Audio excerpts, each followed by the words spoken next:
Fire Up the Blades. That was a great album.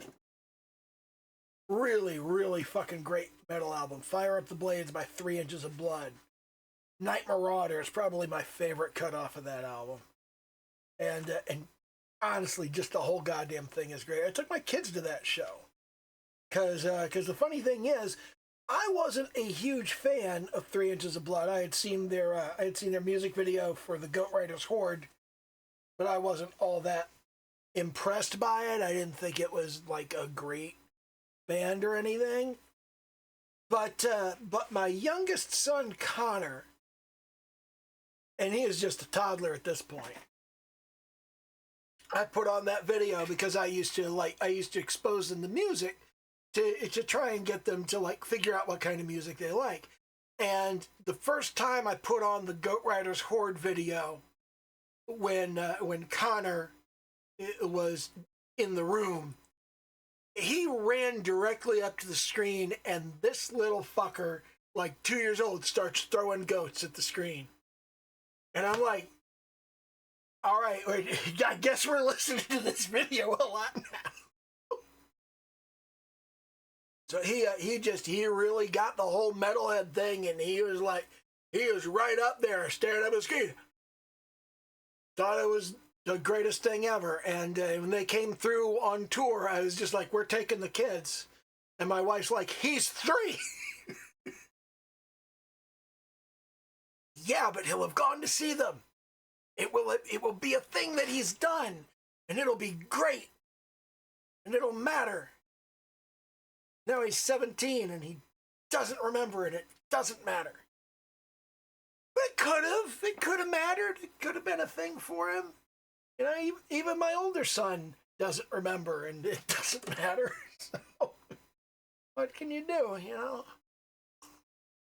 You do the best you can by him. You try to provide your kids with the experiences that will matter to them and be important in their lives. And then they get older, and you talk to them, and they tell you their memories of you, and that shit never happened. Like that isn't even a thing that would happen.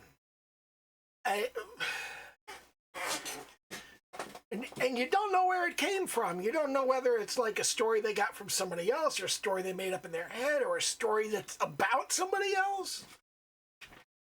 But, you know, that happens, and it's how human memory is. You never know what's going to stick in their heads, so you got to try and put as much good shit in there as you can, because you can't stop them from getting the bad shit. Everything that upsets or terrifies them, that's going to end up in their head forever. So all week long, I have been mostly thinking about perspective. And it's like I'm gonna draw like a little diagram. Excuse me. Oh God. Which this is gonna be like kind of an isometric diagram, but basically, you can imagine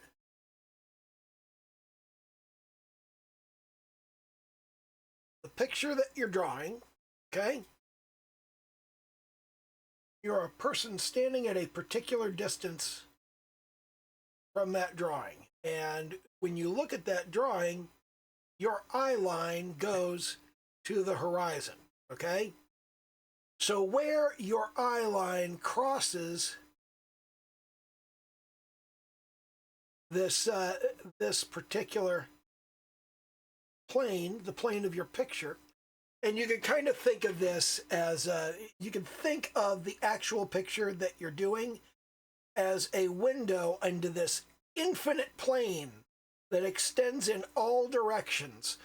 And you can see the far end of what you're looking at here, and that gives you your horizon. So you're looking at this little window in that larger plane, and that's what you see, just kind of staring off at the particular point that you're drawing. And the point where the ground fades off to infinity, that's your horizon line, Okay? Now, there's another line on this, which let's do kind of a side view. Here you are, kind of standing right here. Just draw a, that looks like a dildo. Sorry, I'll make the head more like, you know what, I'm going to back up a little bit and draw something that looks a little bit less like a dildo. So we'll just draw kind of like a pawn shape. It still looks like a dildo. Okay, so yeah, we're gonna draw like a Blair Witch stick figure person here. I can't stop drawing dicks. The thirst is real. Okay, so anyway, here's our Blair Witch Project figure, and you've got your eye line right here that you're staring off into the distance. Okay, but as you're looking off into the distance, because what you're seeing here is like way off in the distance and it's kind of projected upward, and you've got all of these different things at different distances, the infinite position, let me let's move this layer over here. So this bit here, this kind of goes off into the distance, and where it goes to infinity, you've got kind of your eye line goes out all of this distance, but on the way in, okay, you've got every different location is kind of this steepening angle here, all right? And the thing is that each of these steeper angles here represents you're seeing a closer point. And this point right here is this point is the most stuff that you can see, and obviously your little picture frame is only going to cover some of this, so it's not going to cover everything all the way up to here. But as you look off into the distance, these lines don't just come up to your eye line, okay? They also go to your feet. Your feet are projected upward into the picture. And this is kind of, this I think is a key insight into things, because the horizon is a point in space where everything has disappeared into infinity. Everything's dimension has disappeared down to zero. But there's a point down from that where if that's the height of a person, then if you draw a 45-degree angle, that is also the height of a person, okay? And here's the thing. I think that is really, really important for this whole measuring thing, because that's kind of where you set the scale of your drawing. You just kind of arbitrarily select this position on your drawing and go, okay, that is the farthest position. That is the spot 6 feet below. And then you project that same distance out here. And I think that's what's really happening when you do that. You got 2-point perspective, and you have your vanishing points, okay?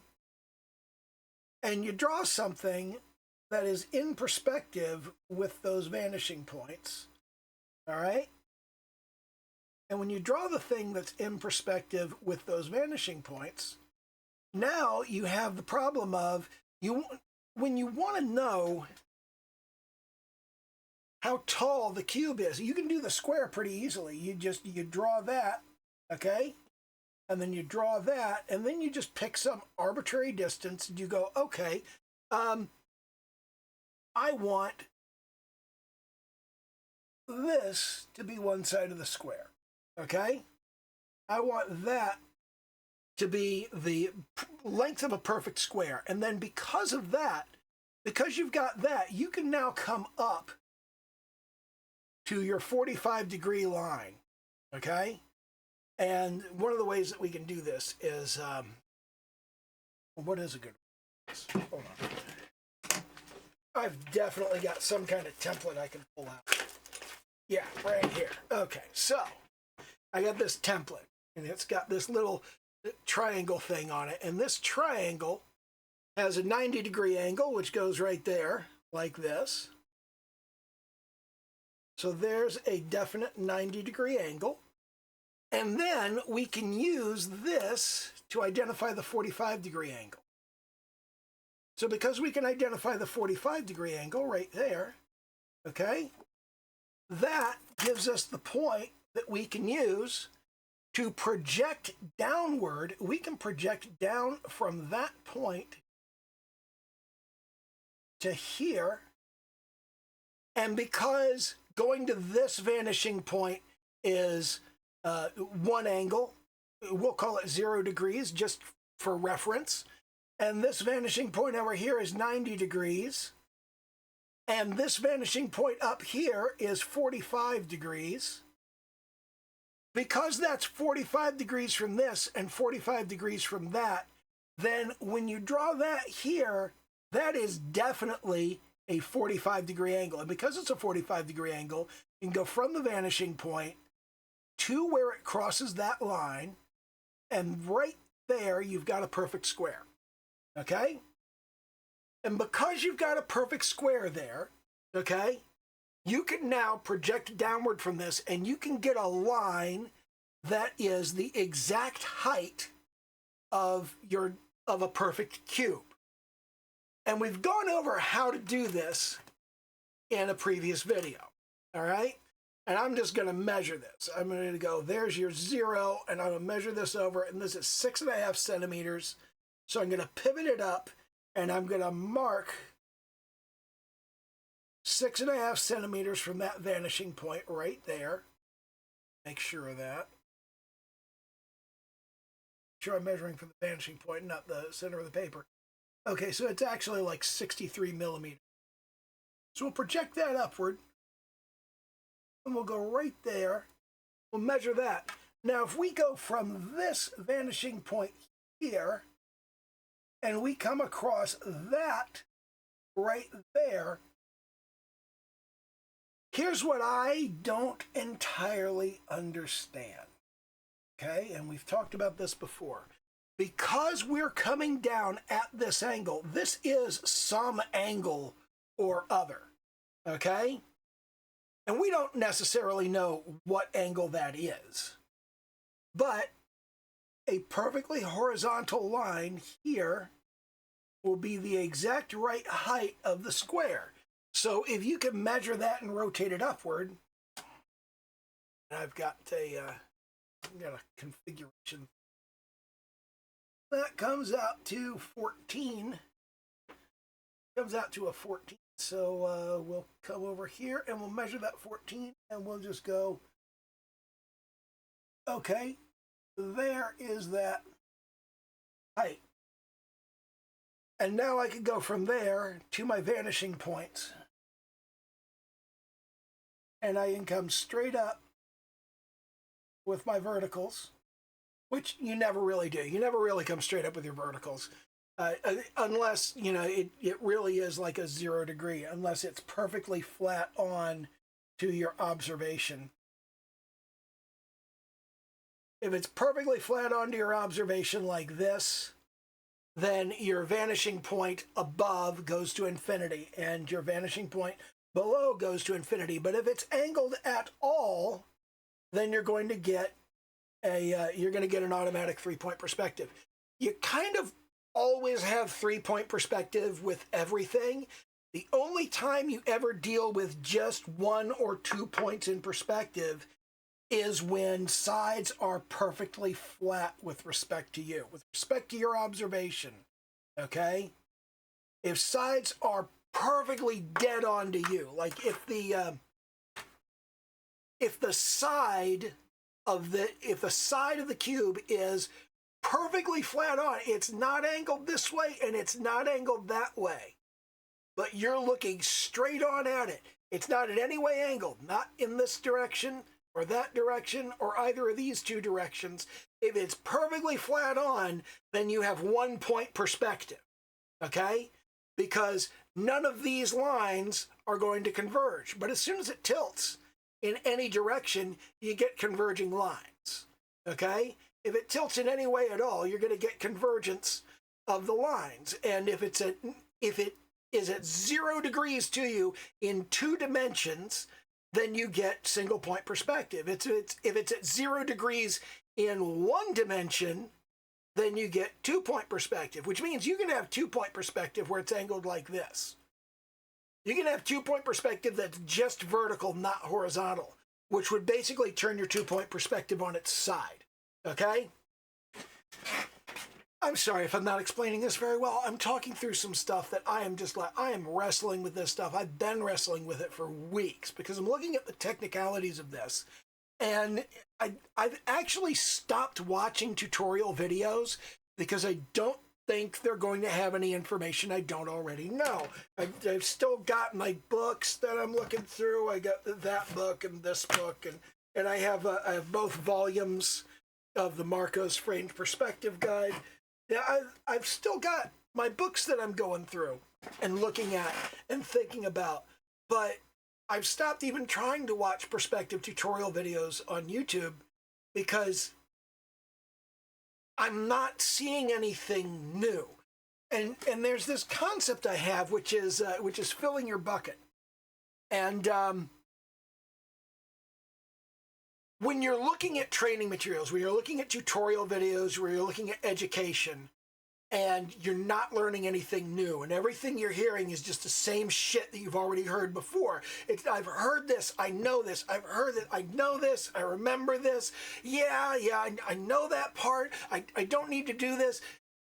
Once the stuff that you're looking at has gotten to the point that you're not getting anything new out of it ever, like there's nothing new in it, you've learned everything there is to learn directly from the material. Whatever it is you don't understand, at this point, has to come from thinking about what you've learned and figuring out what it implies, or you just need to go do it. If you're not learning anything more, it's time to go do shit. It's time to go, like, actually draw the stuff or make the web page or write the program, whatever you're trying to learn how to do. If the training material is no longer teaching you anything new, you're done with the training material. There's nothing new in there for you. You need to move on to something else. And it's either doing the thing, or if you can't do the thing, like you're not just doing a bad job of it. You're literally unable to do it because you don't understand what you're doing, which is where I'm sitting with a lot of this perspective stuff. I don't know what the fuck I'm doing. I've gone through all of these videos and I've looked at all of this stuff and I've learned everything that they have to say, or everything that they've apparently got to say, and I still don't understand. I still don't understand what I'm doing. I still don't understand. There's a lot of stuff that I've been able to intuit and figure out, like the angle here, okay? When you look at your perspective, you got a vanishing point here and a vanishing point here. The angle between those vanishing points, where they converge on your station point, okay, which would normally not be on your page, but wherever those vanishing points converge at your station point, that angle is the angle those planes are at. So if you've got something that actually has right angles, and you want to project it backwards in space, as it goes back in space, if it goes just a little bit back in space, you know, the angles get a little bit more obtuse on the corners vertically, and a little more acute on the angles horizontally. And that just happens more and more the farther you go back, until eventually everything shrinks down to nothing and all you've got is a line. Okay? The farther back you take it, the more it flattens out. But when it's right at your station point, it is exactly like you're looking at it head on from the top, okay?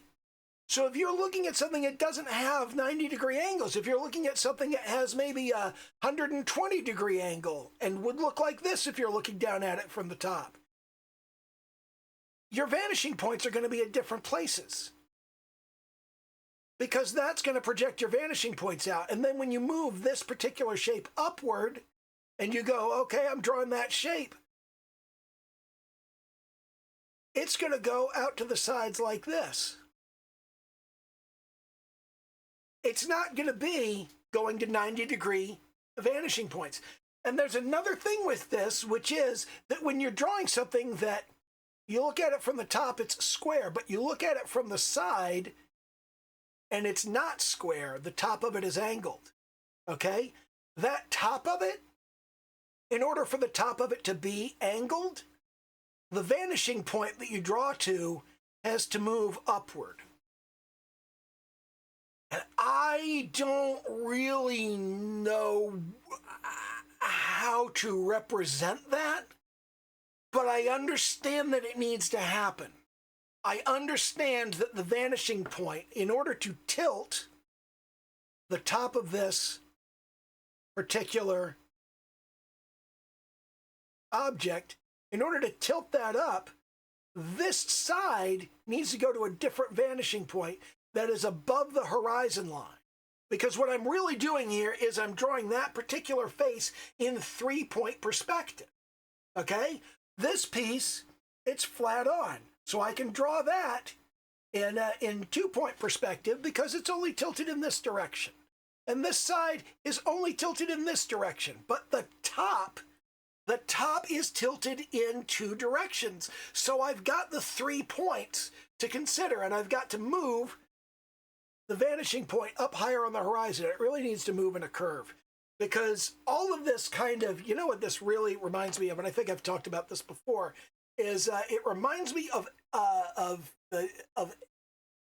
headings and bearings in Star Trek.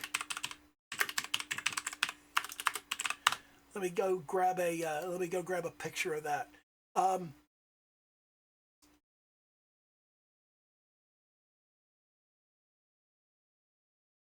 When they give a heading as 221 Mark 15 or whatever, okay? Then what they're actually talking about is they are talking about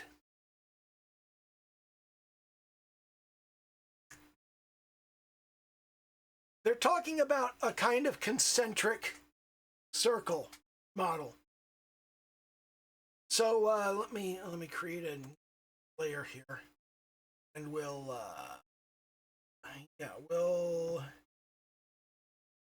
the color of that, so it's got a note layer. Okay, so yeah. So this right here, this is typically your horizon. Your horizon is not a straight square, okay? It's not a square field around you where you're looking straight down like this, okay? Because no matter which direction you look in, the distance that you see is the same in every direction, okay? So let's turn off the notes in the sketch, and we'll move on to the construction layer. If you're looking off in this direction, okay, and here's the horizon, here's where everything disappears down to a 0 length. If you rotated, say, 60 degrees, okay?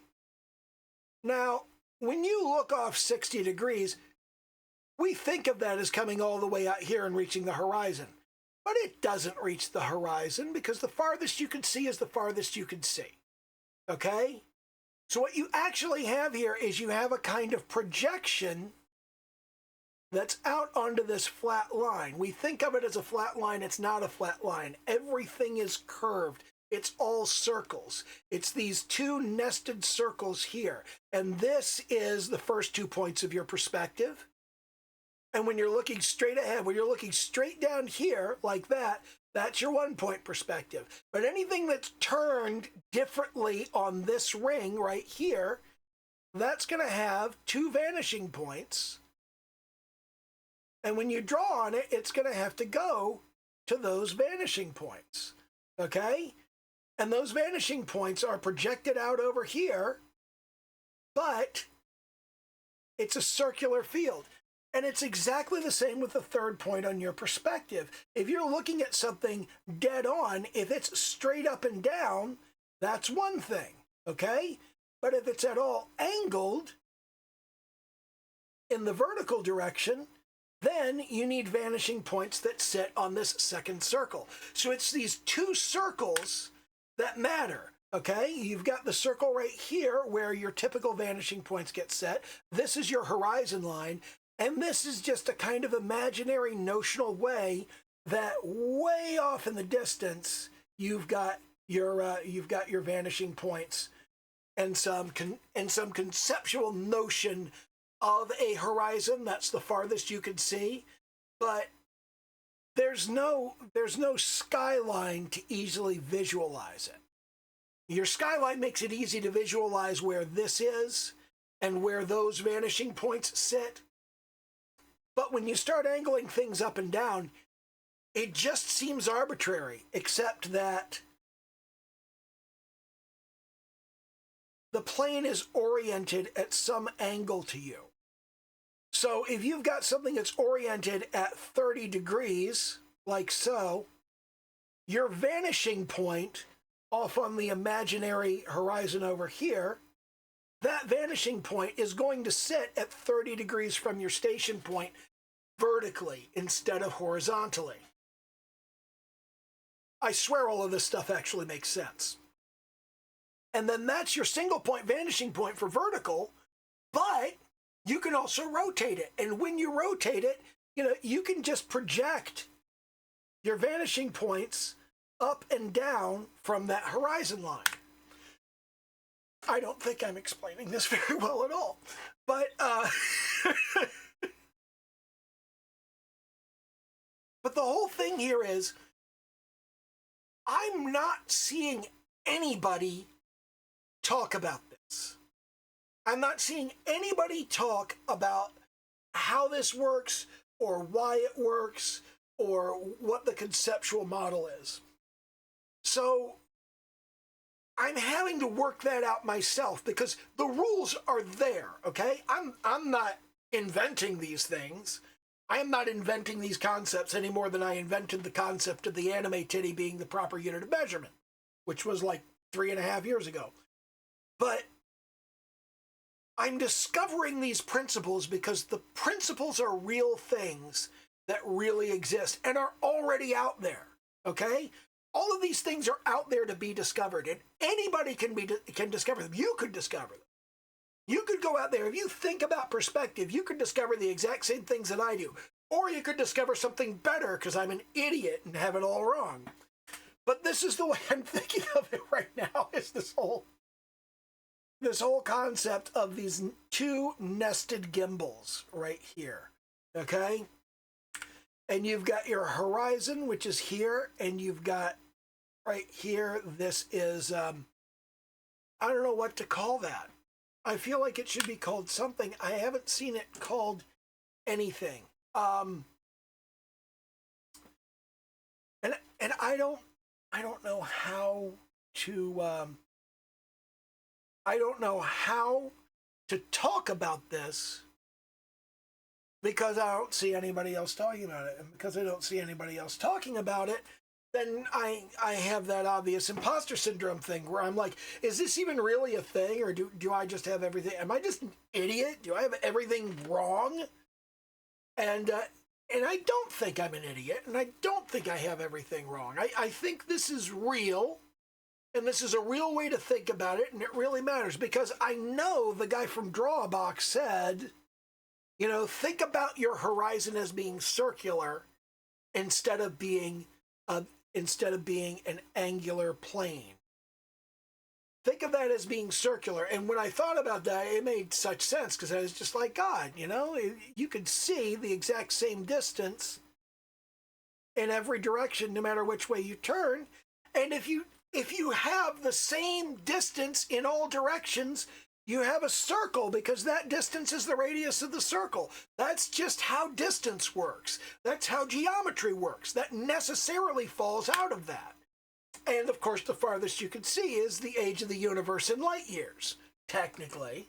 But you can't really see that far because there's nothing that big out there for you to see. Something large enough that it would have a size bigger than 0.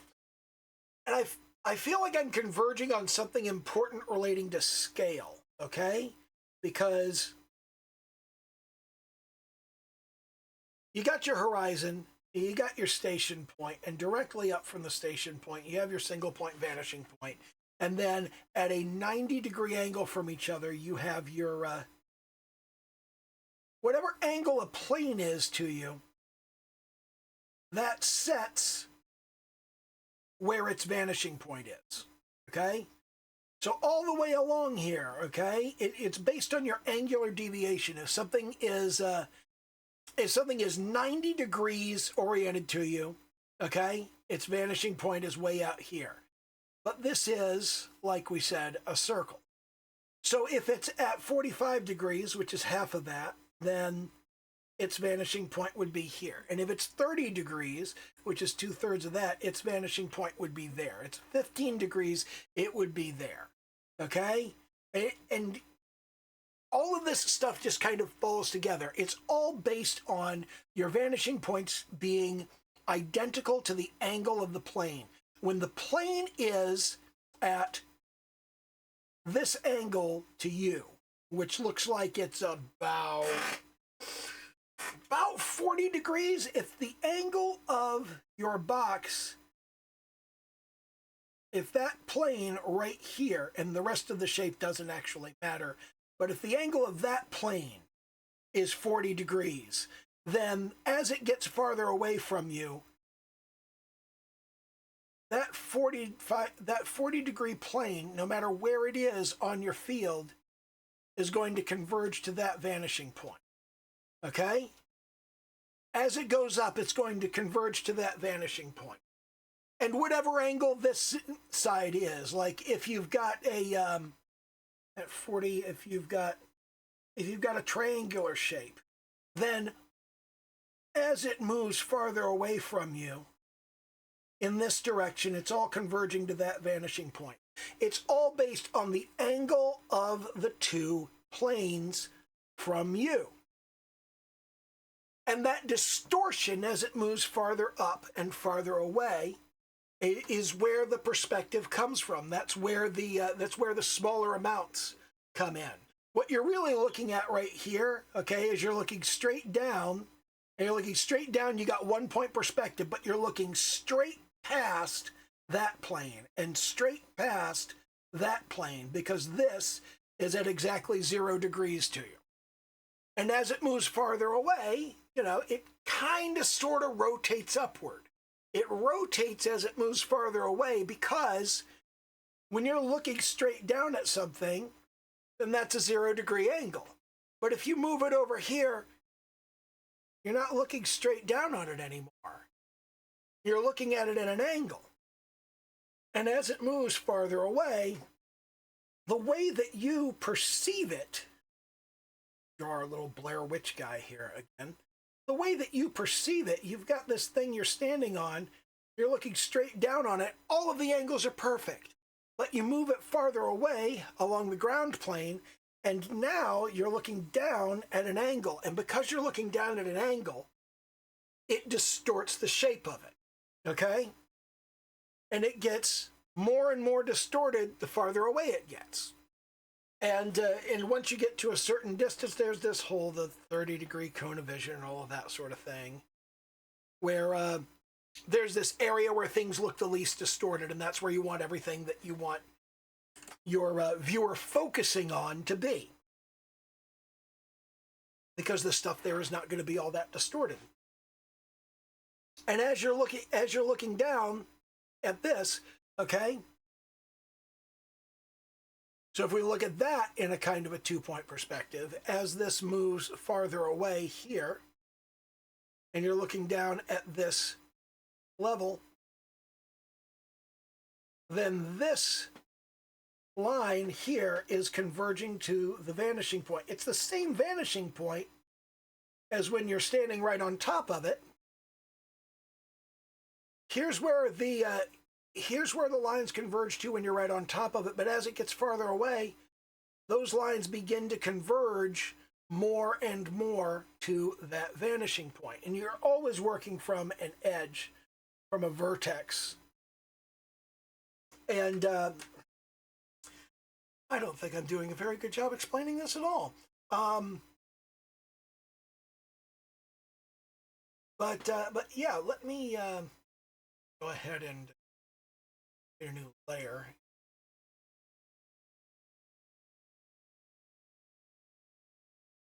Put a new vector layer.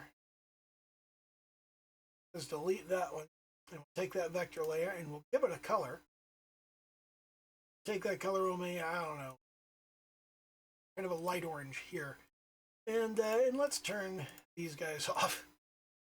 We can leave that one on. So it's not got anything on it. But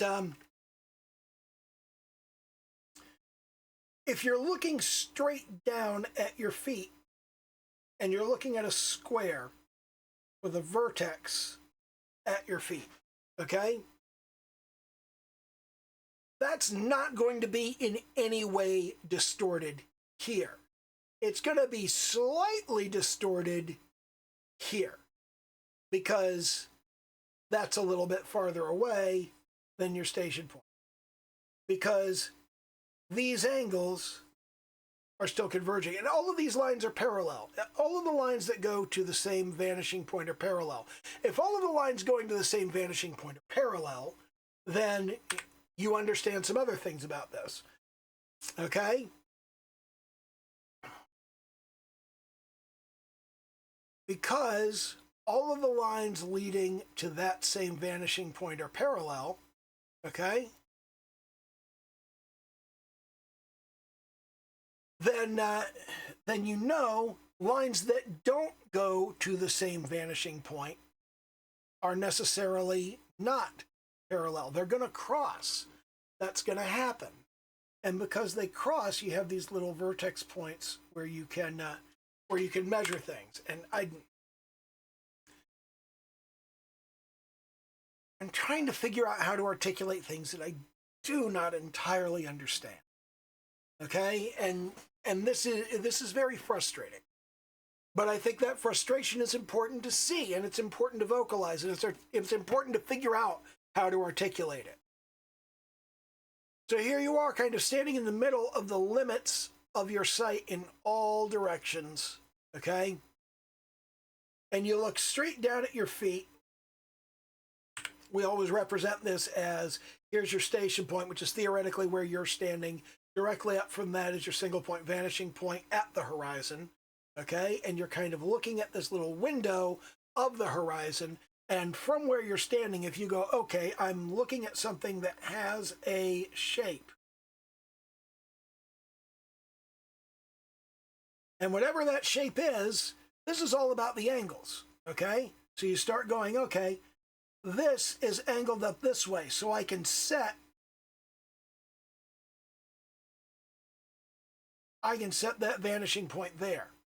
Now, these 2 points of this star are going to sit so close to horizontal that they're going to go way out there.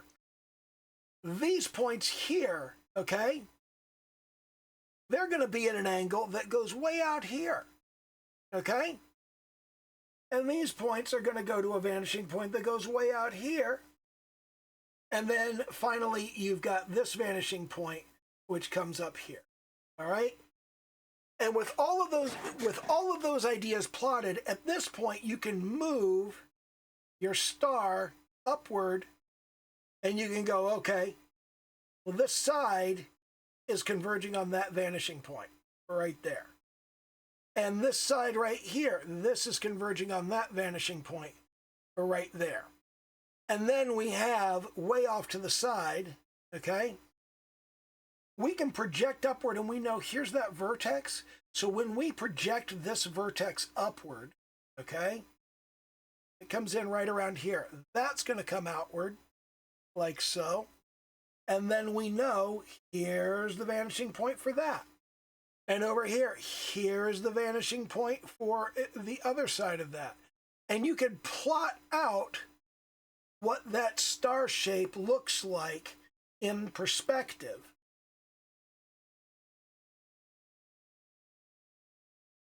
And it's distorted as hell because I've been using a single point vanishing point, which I can't be doing. This needs to be going. This needs to be going. This should be going way out here.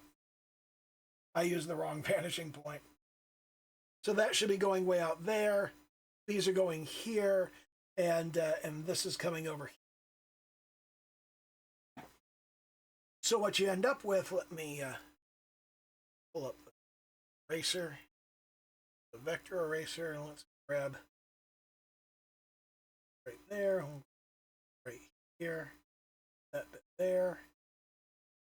And to get that star drawn in perspective as you move it backward, you just trace the vanishing points. I haven't done a very good job here. I'm not good at the execution part of this, but when you go through the steps, when you follow the steps, you can reproduce literally any shape that you need.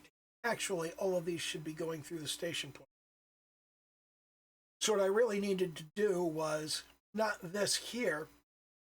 This line needed to be back at the station point over here. So that vanishing point is really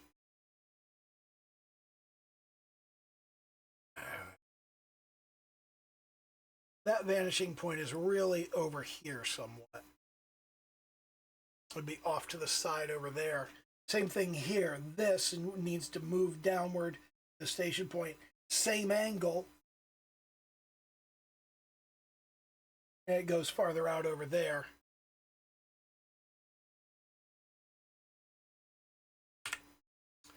Not the greatest example. But you can track all of those vanishing points, and you can draw things in perspective, even when they're very, very complex shapes. And I have a handle on how to do this. I don't have a lot of practice doing this. I'm not great at doing this. Obviously, the example I just drew was a complete fucking train wreck. But I have a handle on this on that horizontal plane. The problem is I need to get a handle on doing it in this vertical plane. So not only can I draw that star in perspective and go, okay, yeah, here's where I'm going to draw my star in perspective right here. And it's just kind of squashy. It's just kind of squashed down.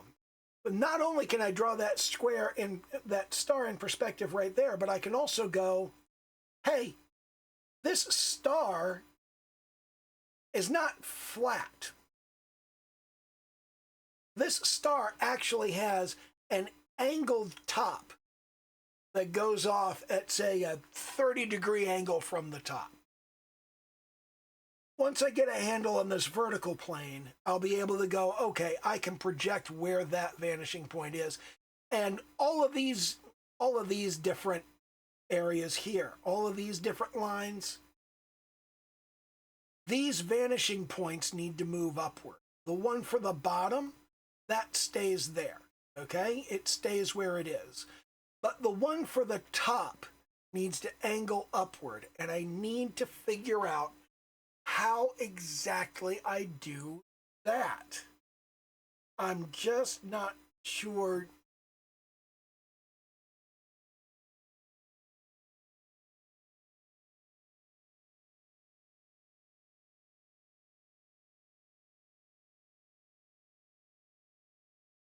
You rotate the system.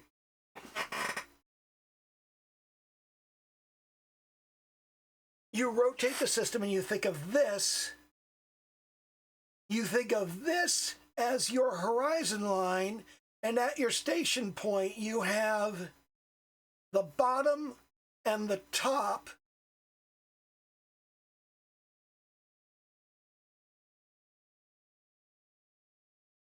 But your station point moves, doesn't it? So where does your...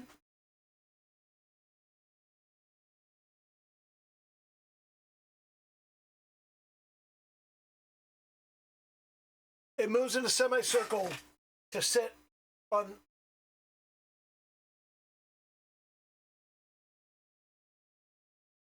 yeah, yeah, that's it. It moves your station point moves in a semicircle to sit at the same relative point. It's an isosceles triangle as well. You can measure, you can draw a 45 degree angle and project it. Because the angle here is 90 degrees, and so you just project that downward, and when you project that downward,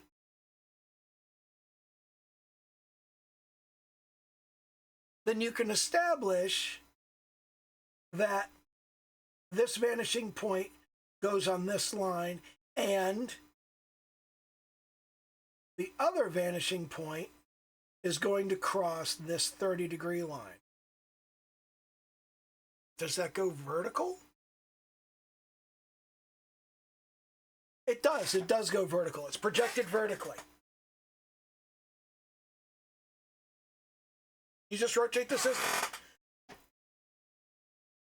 You rotate the system, and that makes your vertical plane the horizon line, and you project your station point on a semicircular path, and all of your other points will stay the same. Your measuring point will stay the same, and yeah, that works. That, I don't know if I've done a good job explaining that thing. I need to think about this more. I need to think about this more, and on top of thinking about this more, I need to figure out how to use Clip Studio Paint to demonstrate what the fuck I just figured out.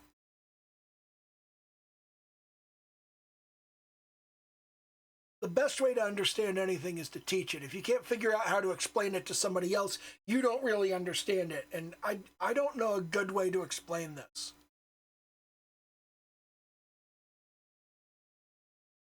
The two gimbals are orthogonal. If you rotate the image, you get basically the same thing. Okay? It's just you rotate it 90 degrees. That's all you have to do. You rotate it 90 degrees, and the horizontal becomes vertical, and the vertical becomes horizontal, although that's not really working too well here because of the way these things are oriented.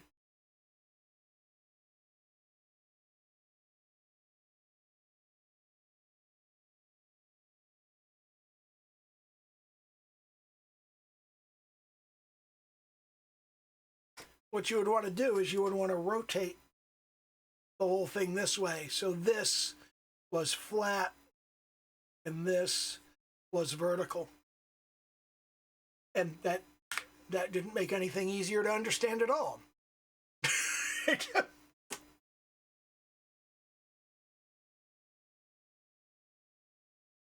Articulating what it is I've figured out is the hard part of figuring stuff out. That's something a lot of people miss about any kind of instruction. I used to be an online performance and success coach. Yeah, I know. Go ahead. Yeah, do all the laughing you want. Yeah, I get it. Okay, I understand. But figuring out how to do stuff takes a really, really long time. Following the steps that somebody else gives you, that's easy. Figuring out what those steps are on your own, that's hard. It takes a lot more time. It takes a lot more effort. And that is just the beginning of figuring out how to tell the steps to others.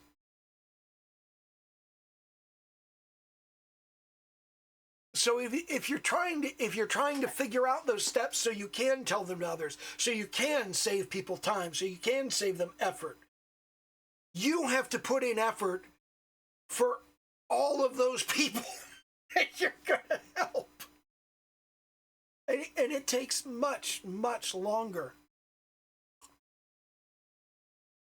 And you see a lot of people that just, and this is something that I don't just get from the perspective and art videos that I watch on YouTube, but from all the training I get everywhere, like including books. And Jack Ham actually did a really good job in this book of articulating a bunch of stuff that's really useful about just like painting and drawing and art in general. But if you went, I don't want to draw landscapes and scenery. I don't want to draw landscapes and seascapes. No. The only thing I want to draw is characters. I want to draw character models. Well, if you open up this book, okay, you go immediately, page 1 is drawing the head. There is no point in this entire book where Jack Ham, a great instructor, a great teacher, a guy that I've learned a lot from over the years. I've had his books since I was 13 years old. At no point in this book does Jack explain anything he explained at the beginning of this one about what painting is and how painting and drawing matters when you consider the shape of your canvas and the bounded space that you're working within. He never explains that in this book. And if you think he explains it in How to Draw Animals, no, he doesn't. He explains some stuff. He does explain some general concepts in here. And one of the things that he talks about is that he talks about how animals have classes of bodies.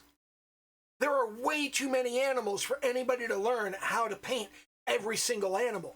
But you can learn how to paint the different classes of animals, the different types of animals. And that matters. That makes a difference. There's a lot of stuff that I want to draw that has resemblance to insects. And I don't need to learn how to draw every insect. I just need to learn how to draw insects in general and what insect anatomy is. And that's a whole field of study, yeah, but, you know, it's approachable. It's a thing that you can learn.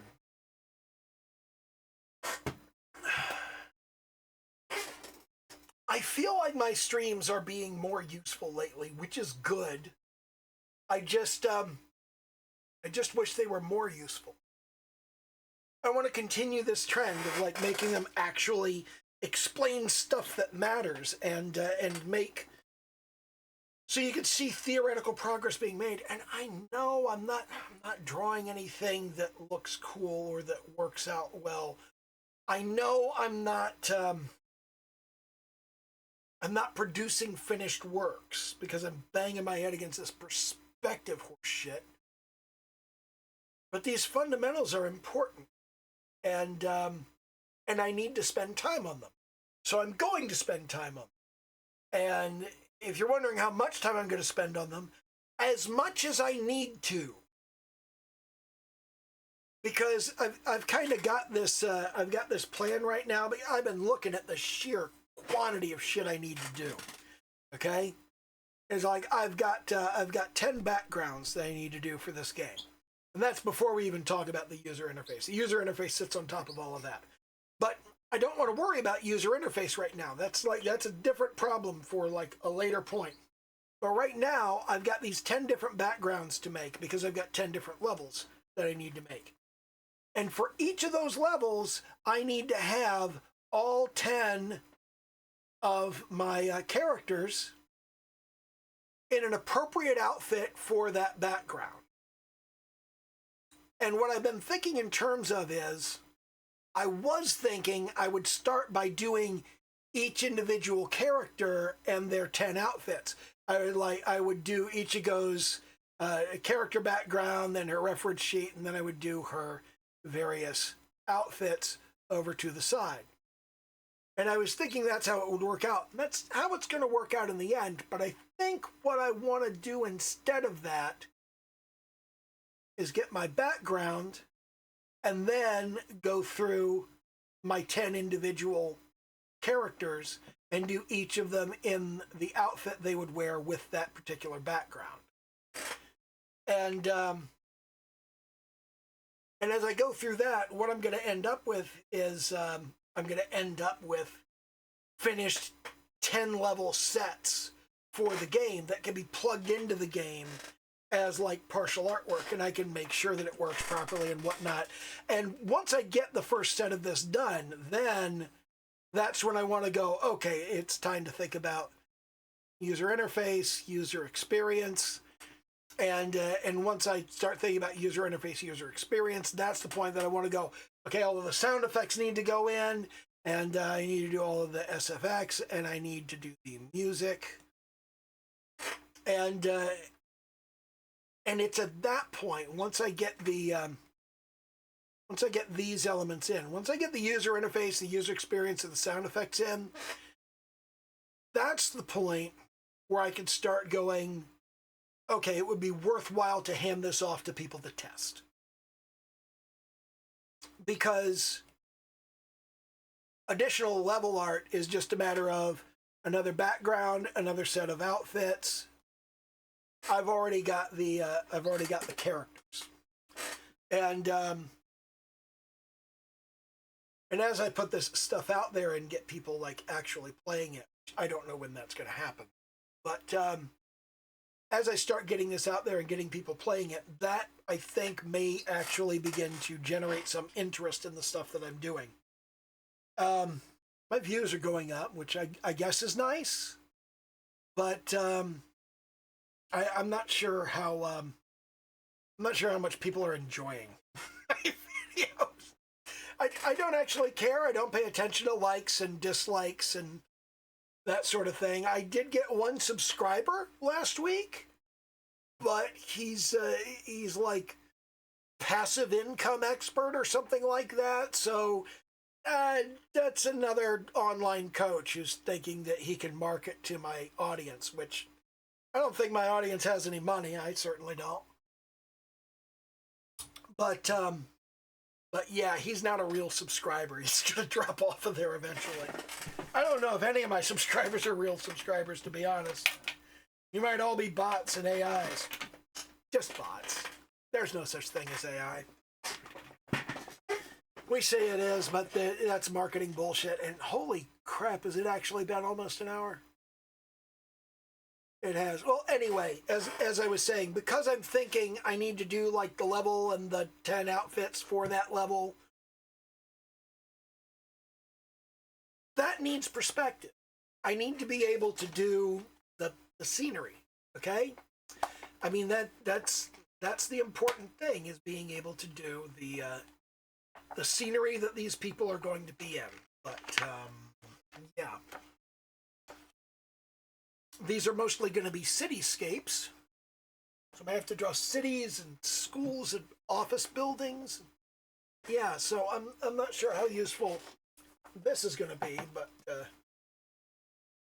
this is definitely going to be useful. The framed perspective stuff, that's going to work out well. And a lot of the generalized stuff in here is going to be useful, because that's helping me think about a lot of stuff more accurately. Anyway, do a little YouTube dance, as usual. Like, comment, subscribe, all of that happy horse shit that YouTube enjoys.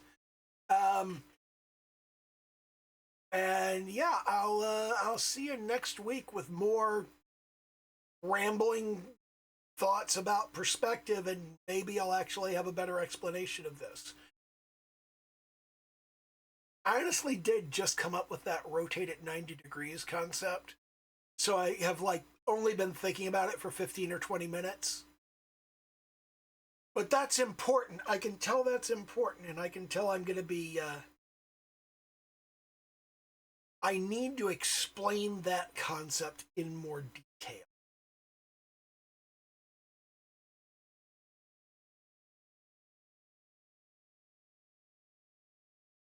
Yeah. That's what I need to do there.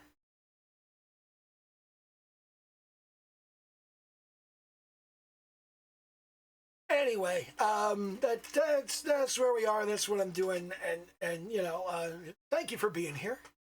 I do appreciate you. I mean, showing up is like 90% of everything. And if you showed up and paid attention to any of this video, I appreciate the hell out of that, because that's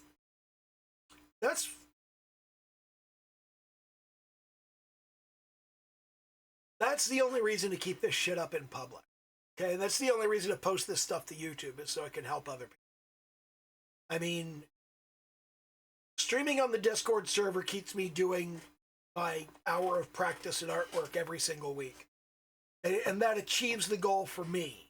Okay? And, you know, typically people don't show up on the Discord to watch, except Locke, my head moderator. I think he does it because he thinks it's his job. But,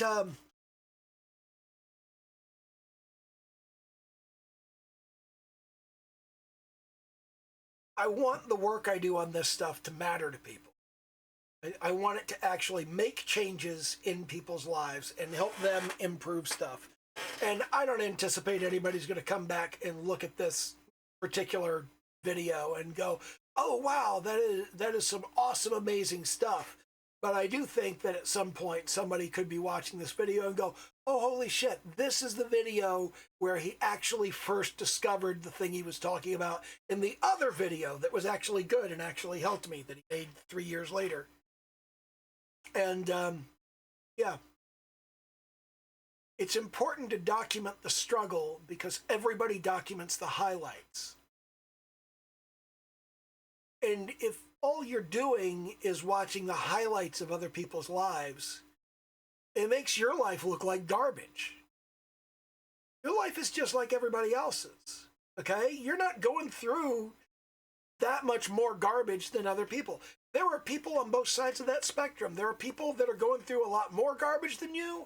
There are people that are going through a lot less garbage than you. But chances are pretty good that most people are going through about the same amount of garbage. There's a lot of fucking garbage. So I think it's really important to document when you're having trouble with stuff and when you're trying to figure stuff out and when you don't know what you're doing, because we all start there. We all start not knowing what we're doing and not knowing where to go next and being confused and being overwhelmed and not wanting to keep doing it. It's like watching other people that are already good at the thing we still suck at. And you go, does that inspire me and make me want to go work harder, or does it just make me want to throw up my hands and storm out of the room and never even try again? We all feel that way. We all have those thoughts. We all have that ideation around, somebody else is already so much better than me. Why should I try? And it's because you're going to be different, okay? Because it's like, you know, I'm making a clicker game. Any jackass can make a clicker game. In fact, the clicker game I'm making has exactly one feature that's different from other clicker games. Other than that, it's a clone of half of a clicker game that was made by some dude in Russia. So it's not like I'm doing anything groundbreaking or different or amazing. But I'm the only person that is doing it. The particular little twist I'm putting on it, the prestige matrix, I haven't seen that in anything else. And even if it is in something else, I'm going to do it a little bit differently. Maybe some people will like it more. I expect that some people will. I will certainly make something that I enjoy. That's critical. If you're not making something that you yourself enjoy and are going to like, then nobody else is going to like it or enjoy it either. And I get that my streams are largely something I would not like or enjoy.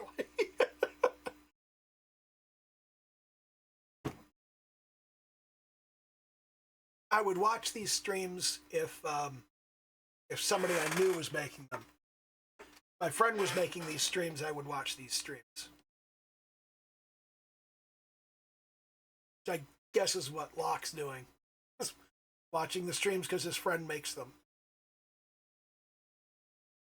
I hope he gets something out of them. I hope everybody gets something out of them. I hope at the very least you get that